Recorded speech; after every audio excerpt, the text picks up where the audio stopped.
Hey guys, and welcome back to our channel. In this video I'll show you how to import MKV files in Adobe Premiere Pro. So in the past you could not import MKV files into Premiere Pro, but I suppose they have made a certain update where they actually addressed this issue, and you can actually now open MKV file format files in the Premiere Pro. So I'm just going to demonstrate it really quickly.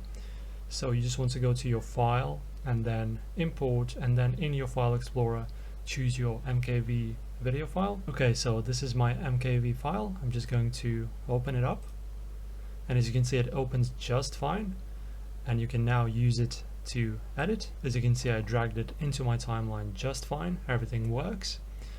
And if you have, for example, an older version of Premiere Pro, which I do not of course recommend, you should update to the latest version.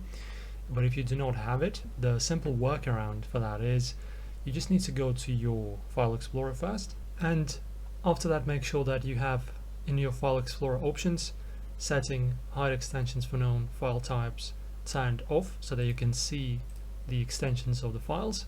And basically what we're going to do is we're going to just change our file extension. So as you can see, this is the name, the date that it was recorded at, and after a dot there's a MKV file extension. So we just want to make sure to rename it to, for example, MP4. So just rename it to MP4, press enter, press yes, save it, and then go ahead and easily import this file into your Premiere Pro. It should work just fine. So these are the two ways to import MKV files easily into Premiere Pro. Thank you guys for watching. I will see you in the next video.